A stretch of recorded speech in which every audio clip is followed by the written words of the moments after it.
बच्चों हम पढ़ रहे थे विद्युत ऋणता।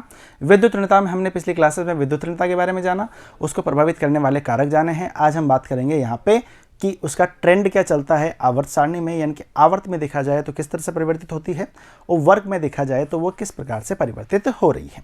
चलो जी, यानी कि आवर्तिता की हम बात कर रहे हैं। सबसे पहले देखिएगा वर्ग में हम बात करेंगे, ठीक है। थोड़ा सा फास्ट चलेंगे, क्योंकि ये सब चीज़ें बार बार पढ़ चुके हैं, 100 बार पढ़ चुके हैं, ठीक है। तो इसको थोड़ा सा फास्ट ले लेते हैं कि भाई वर्ग में देखा जाए तो वर्ग में हम कहाँ से कहाँ पे जा रहे हैं।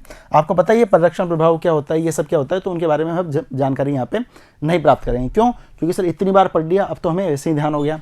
चलो जी, अब आप ही बता दो खुद ही कि सर वर्ग है, वर्ग में कहाँ पे जा रहे हैं, ऊपर से नीचे जा रहे हैं। सर वर्ग में ऊपर से नीचे जाते हैं तो वहाँ पे आपको एक बात ध्यान रखनी है कि सर आकार जो रहेगा, साइज जो रहेगा वो क्या होता है, तो आप बोलेंगे सर साइज तो बढ़ता है, ठीक है। और आपको पता है इलेक्ट्रोनेगेटिविटी क्या होती है, तो आप बोलेंगे सर इसके रेसिप्रोकल होती है, यानी कि ये क्या हो जाएगी, यहाँ पे घटने लग जाएगी, ठीक है। यानी कि जब वर्ग की हम बात करते हैं तो वर्ग में ऊपर से नीचे जाने पर विद्युत ऋणता का मान घटता है, क्योंकि यहाँ पे हमें जो साइज है यानी तत्व का जो आकार है वो बढ़ता हुआ नजर आता है। इसी के विपरीत यदि हम देखें यहाँ पे आवर्त में, यदि कि इसी के विपरीत आवर्त में देखा जाए तो आवर्त में आपको बताया कि जो साइज होता है वो क्या होता है भाई, साइज क्या होता है यहाँ पे घटता है, तो जो इलेक्ट्रोनेगेटिविटी होगी वो क्या हो जाएगी यहाँ पे भैया, बढ़ने लग जाएगी। यानी किसी भी आवर्त में यदि हम बाएं से दाएं चलते हैं तो विद्युत ऋणता का मान क्या होता है, बढ़ता हुआ नजर आता है। क्यों?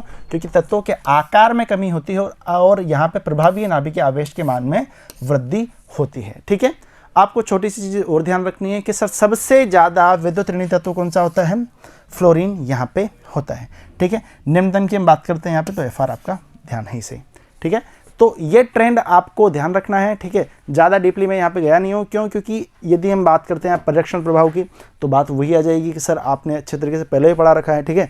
इतने सारे गुणधर्मों में मैंने इतनी बार परिरक्षण प्रभाव पढ़ा दिया, इतनी बार प्रभावी नाभिकीय आवेश पढ़ा दिया, अब तो पूरा का पूरा रटने में आ जाना चाहिए, ठीक है।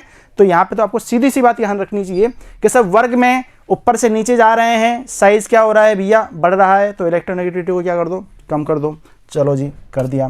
अच्छा, आवर्त में इधर से इधर जा रहे हैं तो साइज तो कम है, तो इलेक्ट्रोनेगेटिविटी को यहाँ पे ज़्यादा कर दो, ये यहाँ पे हमने कर दी, ठीक है। अब अगली क्लास में बात करेंगे यहाँ पे क्या, विद्युत ऋणता के उपयोग की। विद्युत ऋणता को बच्चों बहुत ही ध्यान से पढ़िएगा। विद्युत ऋणता और आयनन ऊर्जा जो है वो आपके जो अगला चैप्टर है रासायनिक आबंध, वहाँ पे काम में आने वाली है, ठीक है। तो अगली क्लास में मिलेंगे इसके उपयोग के साथ में। धन्यवाद।